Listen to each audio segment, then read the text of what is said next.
Ronmas, Masilela, na umfowethu uTiyo lana for kaNkosi. Sihlanganela Divine House of Worship International Ministry. So celebrate 1 year experience ku business industry. Emva etuka lokho kunanathi into letifishane letikhona manje celebrate i-1 year celebration ye TMC iyakhula namuhla. So into lemgcoka kakhulu esitele yona la ukuthi sto showcase ema-talenta ethu kahle kahle sinika abantu abasha i-platform yokuthi batikhangise etintweni lebanayo.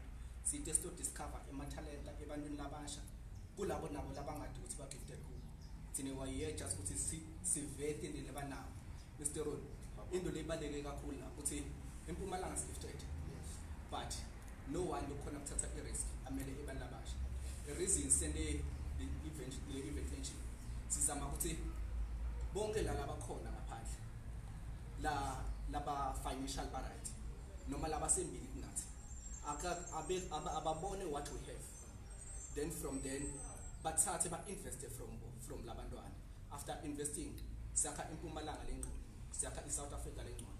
Ayigcineni lapho ku-investing kunanayo lenye into ngisetiyo uma sizoplanta ekhaya siplantela for future.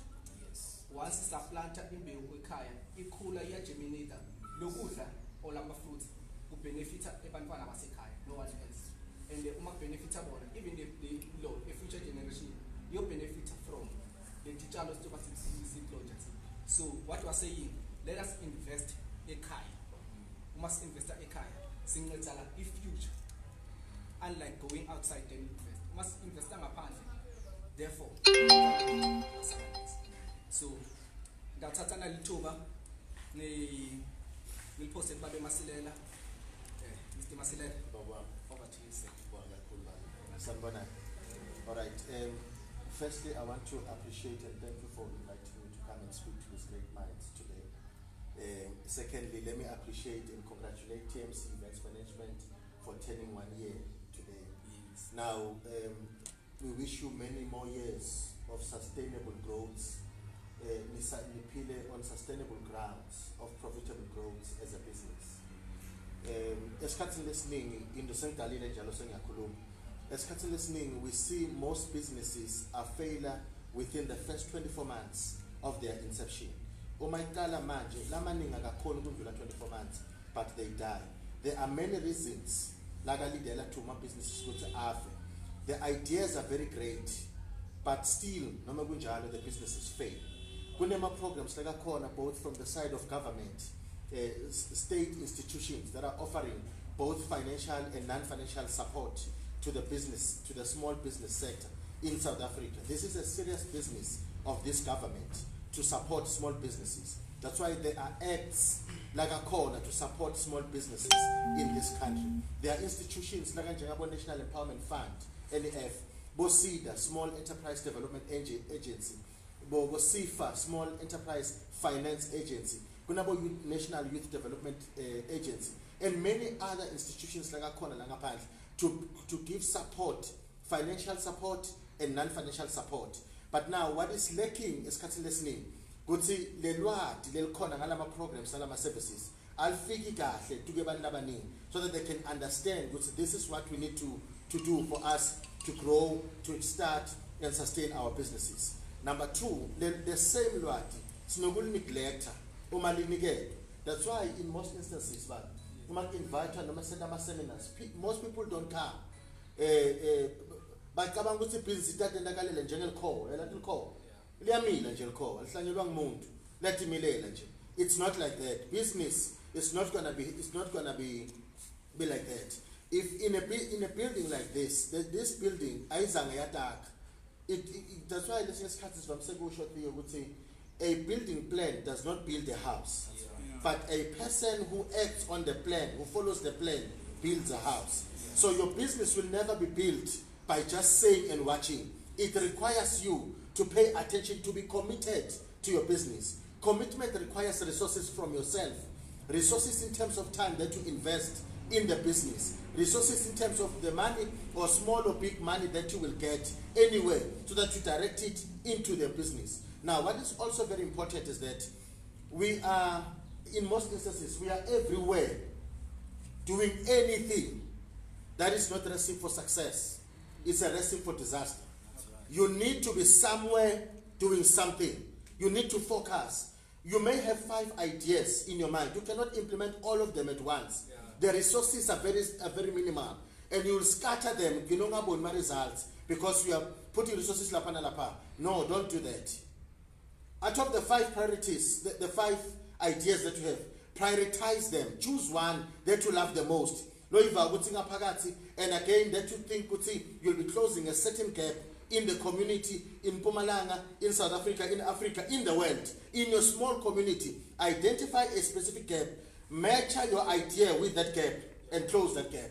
Work on your idea day and night, discouraged and encouraged. Work on your idea. With money, without money, work on your idea. Whether you get support from your own immediate family or you do not, work on your idea. A lot of people, there's a guy, Kenny Rogers. That guy, labaning bama, tumthala nje, umtayima lomthala, umlungu, kumele takatize timhlophe so. Lomfolo ekhaya kubo nabakhula. Mlando uthi kude umuntu lobe kadlula ka standard 6. Bobhuti wakhe bebagcina standard 6 baphume nje esikolweni. Babaleka. Batali babo balimala emoyeni. Yabona? Ababona yena andlula ka 6 at 7 bathi awuzwe. Afika ka 8 bathi nangu umuntu osibili. Sesitholile umntwana lo tolandzela indzaba yesikole. Nakafika ka 8 naye so yekela bathi awafana. Njani? Yekubona? Wathi no ngicela kuhlabela mina. Phela. Bathi mara sedule sehlelo yile ekhaya ngosiyami. Kuthi nami ngilofuna ukukhetha grade 12. Buka labantwana ukuthi bendani. So ayekela so yohlabela. Waphuma Kenny Rogers today is known worldwide. Yes. Unemali yakhe lefast la khona khona. Imali yakhe iyathenga nje ngeqhaqa. Sizathu sa Kenny Rogers ukuthi he focused on this craft leganayo. He made efforts ukuthi he asked, he consults to build this craft leganayo. What do you have in your hand? That's my question to you. Some of you njobe go social but dilanga ngalenye athi ungitshelile babela muzi wathi lapha kunebantu Ronmas uma mina sokukhipha njobe unjalo bakubhala uphumelela eceleni. You see, that is what must pay you. But some of you bafuna banale craft le by suspend bayibeke eceleni sebese balandzela umsebenzi babona Ronmas 7 ale indlela babona muzi wona le sebafuna kwenda kwamuzi. Stop it. Focus on your craft. Focus on what you prefer, on what you like. Labanye bemsuka lababancane baqala bena ngasibabhaka amakokisi badlala ngemhlaba. They liked that. Uthokoza nomuntu lo angangena tuke business okwakha amakeke akadumatika umhlolo angashaya imali leningi kakhulu. So business is not something yokuthi uregister a company sokuphelele lapha. That's not business. That's a company. Yes. You are not getting money out of that. Instead, money is coming out of you. You only get a IPC in terms of annual returns and many other things. My bank account, they need to be serviced every now and then. So, but if you have a business, even if you don't have a company, you are what South Africa is looking for. Yeah. You are what this country is looking for. You are what you are looking for. You are looking for money. You are looking for a sustainable business. Something that you will do every day. When you wake up, you'll be busy or something. That is business. In conclusion, some of the reasons that cause businesses to fail. One, because people don't agree, the directors. That's number one.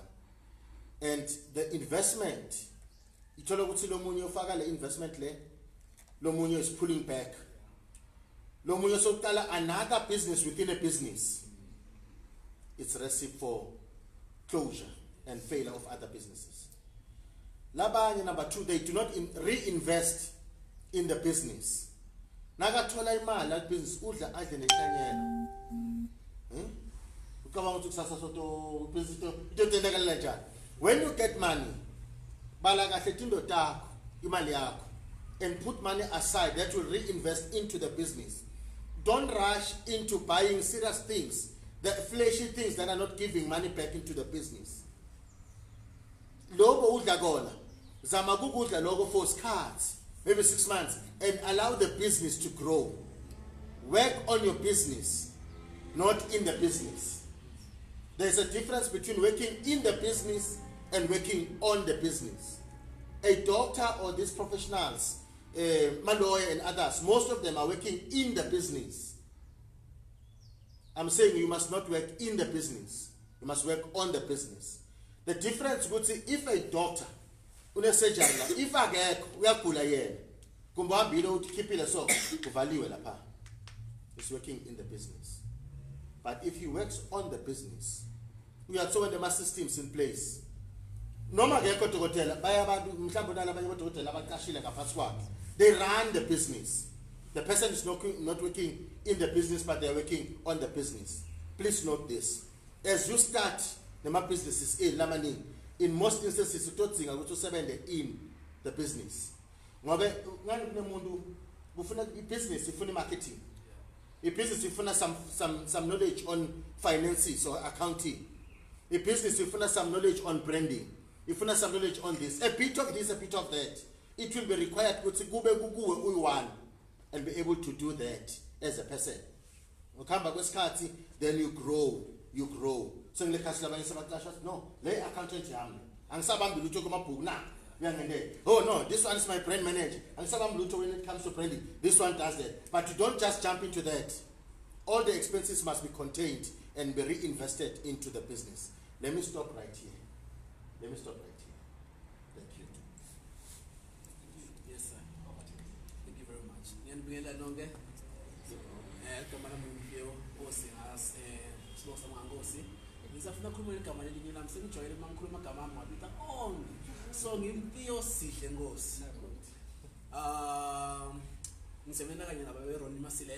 Ronmas, I am a Ronmas product. The product is I am a director of a company called Never Settle for Less. Being in business aksilula. When I know I go silula. In the Tanzania, I ngithanda ukusiza abantu labasha if ufuna ukuqala business, if you unale idea leyo ngithanda kabi basita la ngito khona basita ezingisasho ukuthi mina ngisebenza kanye Ronmas silela sebenza ngayo lenzaba business le. So a company deals with a lot of things. Your construction, your catering, your nanyalo nje nalo sesenzana naye uqale indema arch. So nakhona ngiphusha that business ema arch naye. Iyayibona nje ngisho. Wenda ama arch. So why not mina ngamlekelile again ema arch. So ungacabanga ukuthi ibusiness ngile idea yokuthi uvula store esikhulu kuphela. No. That's a business. You can grow your business. That's a business. You can do a lot of things. What you need to do when is just to set up your mind. How can I do it? No. You can supply for the door. You can do a lot of things. So just sit down and think about your idea and believe in your idea. If you believe in the idea, because then what? You give up. But if you believe in your idea and what you want to do,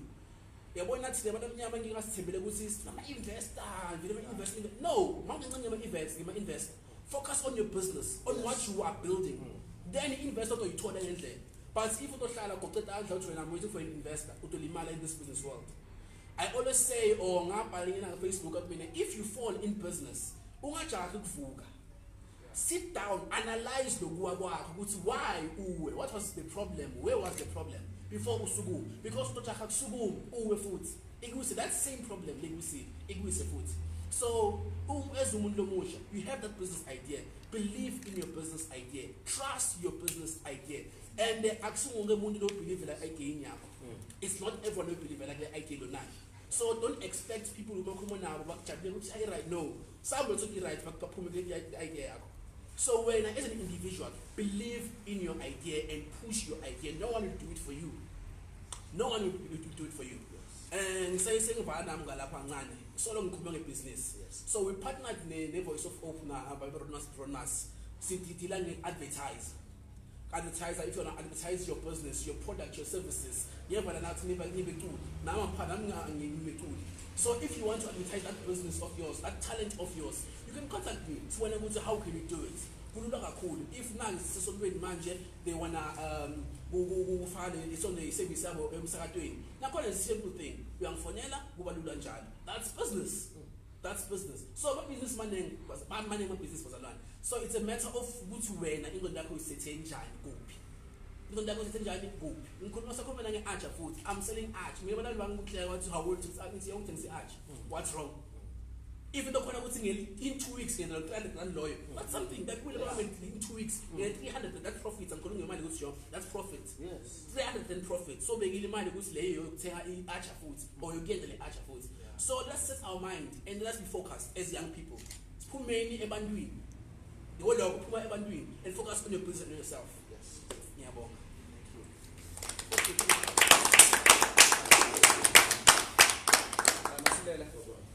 Kuna na into leyi ivete ngomfowethu Yes. uthi lo lokuncane Yes. ungenda something Yes. ungalenzi kuze kube kukhulu and two angeze kube kukhulu yonke into iqala phansi. Yes. Investa kulolo lokuncane lokhona. Yes. Baqhele kusho lalaba phambili kunathi bathi try and fail. Yes. That's right. When you try uhluleke utry futhi uhluleke.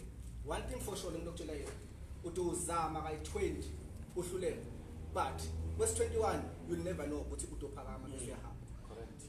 That's it. So never give up. That's right. Who anything loyikhona, any business idea loyikhona, please bantu labasha na everyone lokhona again let us try to train our mind to think. Yes. And when we train our mind to think, surely it will give us the right thought Yes. to earn a commercial life. Asifunzeni bantu labasha just kufundzisa ingqondo yethu ukucabanga, not kuthi asicabangeni into lento esimake future. Mr. Masilela, Babwa. ngibapha i-platform Okay. for any question lebanayo No problem. by posting it. Yes. It's Over fine. to you. Accessorate. Anyone when a question regarding business. Nalaba labasilandzelayo live on Facebook, you can ask a question there. How the malum. Those live on the questions they pendula live on Facebook. And thank you so much for following us. Yes, ma'am. Igama lami ngitsepho business i-electron photography. Ngala futhi njengoba ushiye lo msala ukuthi ungabona 5 ideas or 5 businesses kodwa ufuna ube naleli one uthathe. Okay, nginabutla Sifiso Kawela. Sifiso usebenza naye sifuna ipark la engaswampile nalendasi. Sivula ipark lapho kule park le business yethu ipark. Sesile kona siyayidzinga lesitula government. Uyenze ukuthi sidinga ama light. Ngeke sawuthenga spotlight lesatufake la dualbani singatholi government sicela sifake la khuluma na Eskom. Okay, inhloso yami ukukhuluma lelibhodlela ukuthi lapha kule park ipark ukuthi involve abantwana involve abantu abadala. So i-question yami njalo ukuthi ngicela ukubuta ukuthi into letso wena njani emphakathini ukuthi isela kufuna involve emphakathi sithi emphakathi sicela lesincede ngoba sebele ngetandla sakhila lenza yabo kuze kukhuphuke le building abantwana bakhona ekutodlana sele njani siye kumphakathi kumbe siye le ma office kodwa ema office ngiyadlala ema bridge so ubuthi wami kuloyo lomtsaka ukuthi singena njani nje emphakathi sibambisane emphakathi kumbe siye uma offices sokuthola isito khona. Siyabonga. The first question, start with another question. I mean 3, then after the 3, then we answer the questions. Don't have any question? Being open. That's a good idea. Njani? So, Igama ngiMflenting Charlotte Ngwakamondlane. So I'm a gospel singer. Beyifuna ngena emculweni. Angikaka record. I write my songs, ngibhala ama-poems. I'm a book writer. So ngifuna ukuthi ekutheni let's say una-50 uyakwazi ukuhlabela but lokubhala le ngoma akakhona. Ufuna someone lokumbhalela. So uma kambhalela phela ngeke ngibhale ingoma mahhala. Correct. Yeah. I want money. That's right. thina ngithi Yes. yabo Nakufika. So ngathini? I want to touch him, but yeah, not logo. Uthi I rather quit. Is he serious or uyadlala? Siyabonga for the second question. Siyadlula gibela the third question. Anyone with a question? You ask Buddha, then let us be open. Ngokuthana somlo ngiyabona Excellent, you come. siyathi manje ukuthi uchazile na ngishela phakathi okay angekwa wonke all five njengoba uchazile wabona if ever khona ingcebo mara lokukhona lokuqiniso ukuthi angeke sonke sibe nema-business laba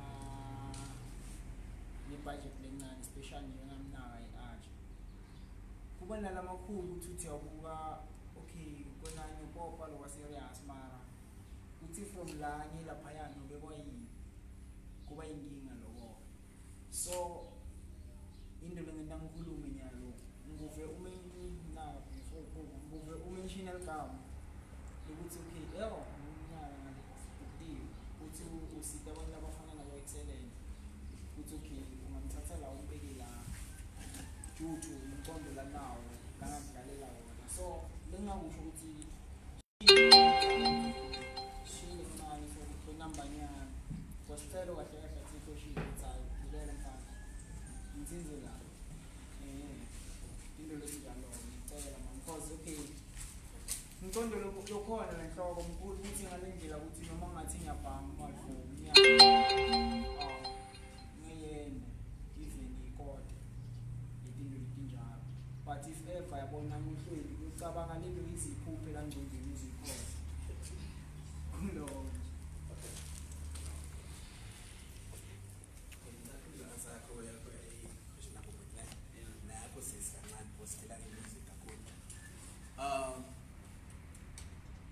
siyafana futhi I do have the idea lokukhuluma ngayo. So I shared numbers nakufuthi muzo ngathiwa number ayisho number yami no ngathi noma ngani angimind ukuthi ukuhlupha namafone. So ngishare number ngizoleka manje. Yeah. So the crime one ni idea ekhulu and ukuthi usathu ufika njalo wena. It's a process. It's a process but don't expect ukuthi lokuna idea ekhulu then kusasa kwaloku usufile it's a process. Ngaphela unyaka solo usasa usahamba le process there 2 years okay so I have that business idea nami lekhulu nami tusabantu abaningi tusane abantu nobizime ngcobe bathusa le idea nami but ngibambile because it belongs to me. Own your idea, believe in angeyiphuphi kuma idea yakho ngeyiphuphi ingaphupha futhi akusiyakho kuma iyakhe idea uthanda angeke iphuphe. So when it comes to music umuntu believe in what you're doing. Believe in what you're doing. Umuntu longafuni ukuthi sekele ngoba mbhadalisa make it so when I carry on with what you're doing there will be someone who ofika kuwe akubhadale imali leningi futhi for abantu lokho because kunemali ibhalala abantu ba artist music kunemali kakhulu kunemali afuna ukuyeka. Thank you so much. Maybe to add on this one, yabona anything can pay money. It needs to be packaged correctly and be sold out as a service.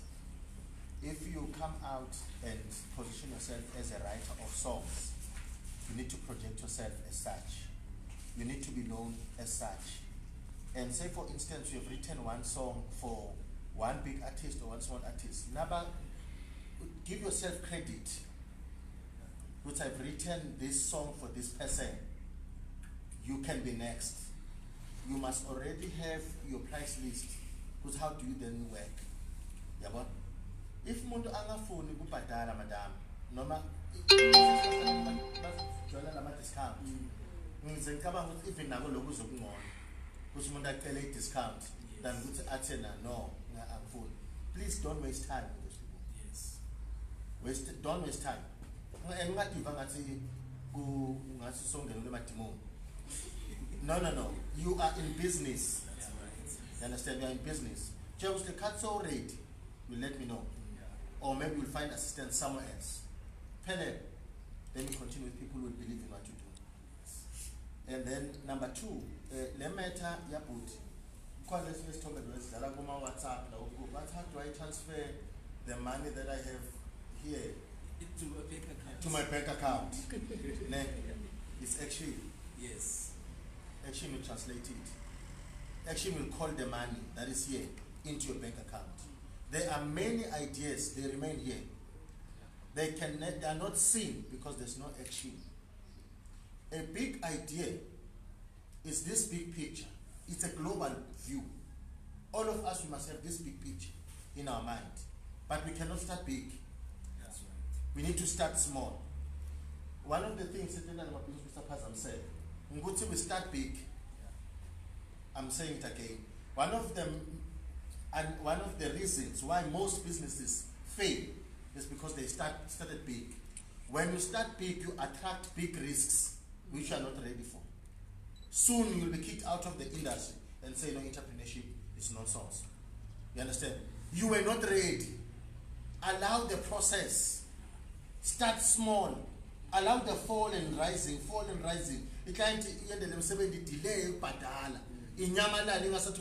See a way with how to deal with that. If you deal on a moon to collect 500 rand, you'll be able to deal with the person to collect 1,000. Guys, you know what you want to collect 2 million. Says value is not a value business. We are humble about the ball.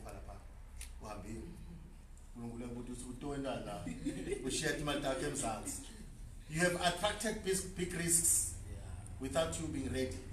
How do you get ready? Start small. When you start small. That's why over a period of 2 weeks, one has made 300 rands. That's not joke. That's not a joke. It's serious. The business needs to be scaled up much. But how do you then expand from the 300 rand? Again, 10 rand in 10 rand.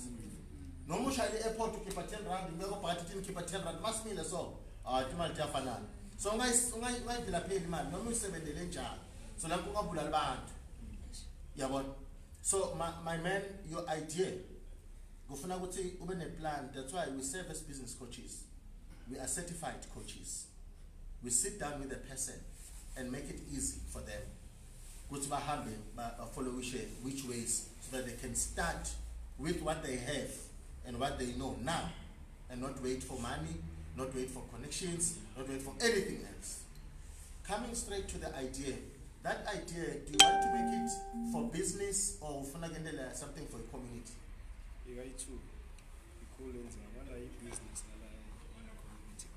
Okay. What one would suggest you do, the party business, it would not be a good idea to engage a community. So once you open it up like that, you are asking them to buy a stake in your business. Now, into your idea, they expect returns, most of them. And Nkamba will ready for that.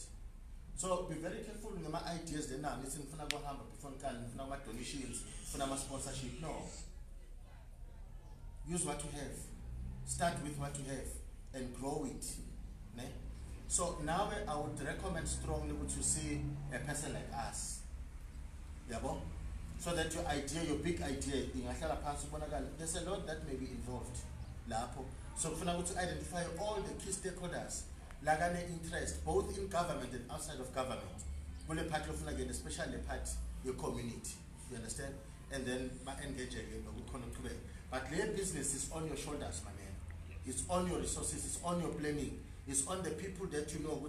Please assist me with information, assist me with this and that, and then you stand up and work hard for the team.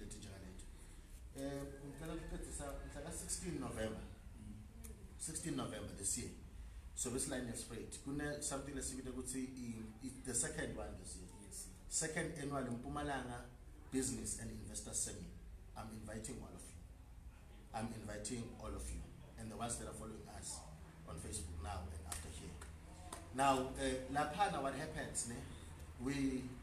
People come, seasoned business people. They come and speak. Yes. That's why that's mine is silent. Strong. iyamende usathule selaba safufuza abangamsindo kakhulu ngaphandle. You understand? So we call people like that, people who have walked the journey. So this is where the person started. Ushaywe la wavuka wathisenzita wayishiya lokhu wazuphela lapha wabamba lo wena so they are coming there. Also institutions that are offering like this financial support. So maybe you have an idea. Any person nomine idea lengana lefuna funding. Gofuna ukuthi uprocess nawe le idea yakho from A to Z. Ikhombise ukuthi iyafundeka or in a chance ukuthi yakhe imali. You must be convinced yourself. So but the business coaches assist you to do that. The market must be known, must be clear.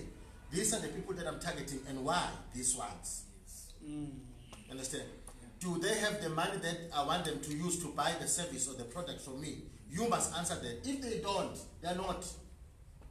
Move to others. It's not an NPO. It's not an NGO. You are into business, a profit-making business. So I'm inviting you again. It will be Saturday. So Kalam will 10 until 4 o'clock. My gates will be open from 8 in the morning. So quarter to 10, everyone is seated. 10 o'clock it starts. Lunch. Speakers. Last year what happened and this year will happen. People got gifts. We are going to sit down. They will send me the bar. Machine two. Surprisingly, we na no mundu. We na jaha lo machine. Magwa ke basibekazi 3 days. Athandaza uNkulunkulu afuna machine. Uma sengivala ngaphansi lonke Ronmas lalela lento le uma ukhala nyimbithi ngathi uNkulunkulu shame ubendelana labantu lapha uwine machine lento ukuthi mama ngene wonke mnangene baseligaba sifake tuketindo so yabo sekuyarana kwa machine ka labanye baye emahotela kolala khona there's a number of people that are sponsoring the event, so we're inviting you, but it's not for free. It is not for free. Up to 31 August, in normal ticket is 150 rands. VIP is 250. From September the 1st to October the 31st, I have kupuga la ticket I get 100. Shortly normal it about 250. Le VIP ibang 450. Or 50 ngala get 50 ngala it's gonna be 200 ngala get 100 VIP. So from 1 November to 15 November, so kuyababa. So kudura kakhulu. So ngiyacela ecompetitive job esikhuluma akhona manje as a ShopRite. When you get money and you want to be part of this event, please hlanganise uthathe 150 uyothenga normal general ticket. Labanye buy what you can uyothenga 300 ukhamba ngesikhathi mase siya lapha. So that's what I also wanted to share. Ngona ngathi into ngana kahle Thomo uma le party le ngakayimfisana. So you are invited. Please get your ticket as early as possible. Otherwise, we are ready to further discuss things with you, commercialize your talents. Don't take it for granted. No, it's a gift. It goes further than that. That same gift must pay you. So we tell you, we talk about how you can commercialize that so that it begins to pay you. For what God gave you. You understand? Mama na manu sapata the pants banga evaluation lengaga lengulungulu ayikabanga sezulwini. Bathe lo package this nice thing. Akunike to thatha ngidlala ngayo yonke lenza ehulisa la ngaphandle kwesibonisa. No. It has to be correctly packaged and priced. Siyabonga kakhulu ukubongela abantu baraise my question. Mr. Masler, Baba. For today, siyabonga kakhulu ukuthi khona la klethu encourager sisaqala sapho futhi silenze kakhulu salenzile kakhulu nama advices from mina satofika Mr. Masler ama office stafuna nasilahleka khona abisisigileka ngoba siyagileka la kulendlela kakhulu uyashayeka ngala umushayeka therefore you need someone to hamba kulendlela then actually ukuthi okay since iqhubeka kukanjalo lezinto asifocusing endweni lesinayo if uNkulunkulu akuphe something be rest assured angeke akunike something lengeke ikuhluphe so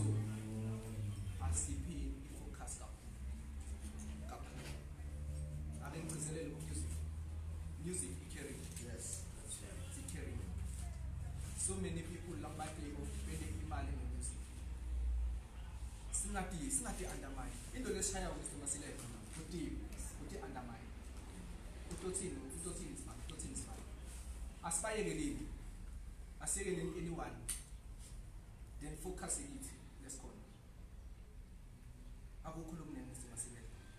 In conclusion from my side, ngiyacela ukuthi silandelane lapha ku-Voice of Hope every Monday ngo-7:07 in the morning. It's my 10 with Ronmas Nayungi S. Ku-K Radio ngo-10 to 8 every Monday in Zambama.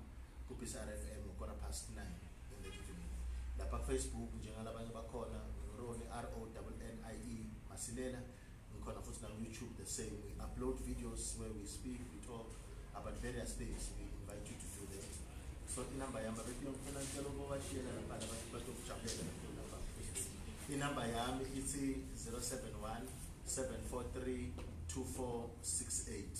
I-email address is info@ronmas.co.za. We are looking forward to seeing your businesses as startega, expand, are sustainable. It is possible. It is what you are looking for. It is what this country is looking for. Please do not look back. Yes, we will fall, but please rise up and face it. Because Joba Kulmina, we knock at 10 doors, yet we want only one door to open. Mama bakjikisa tulumnyango kuqala uthi la uthutha kokodo wesithu uve bathi lekhathi ukuthi bavuleke bathi akanti nguwe bavale. Someone will hear you. Someone will give you an ear and listen to your story. So do not ever give up. Continue, press on, whether it is in season or it is out of season. Whether you have it or you do not have it. Press on. It is what you need. Thank you so much. Okay, this cutting ngibonge kakhulu. Ngibonga nasesimalungelo yinze indlela eqelo from Pretoria. Siyabonga usijoyina, siyabonga kakhulu. Siyakhona. Mathi ngimbona ngikuhlelelo le. Indlela beyithi. Just for the protection. Yes. And sesimalungelo. Siyabonga ukuthi good Pretoria. Good kakhulu.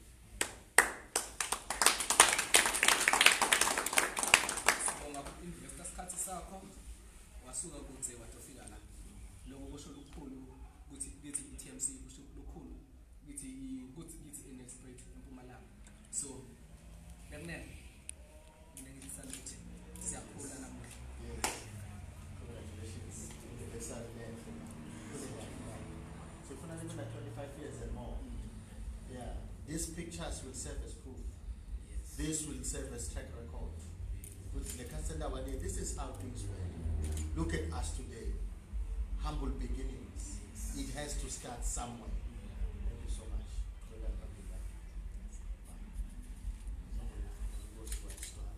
Oh, okay. In number I mean it is 079 999 7045.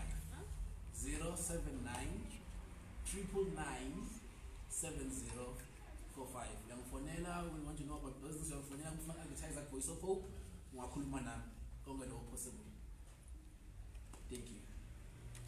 Siyabonga kakhulu. Nalapha ku Facebook, thank you so much. Siyanijabulela kakhulu. Lokusilandzela kwenu, it encourages us. Thank you so much.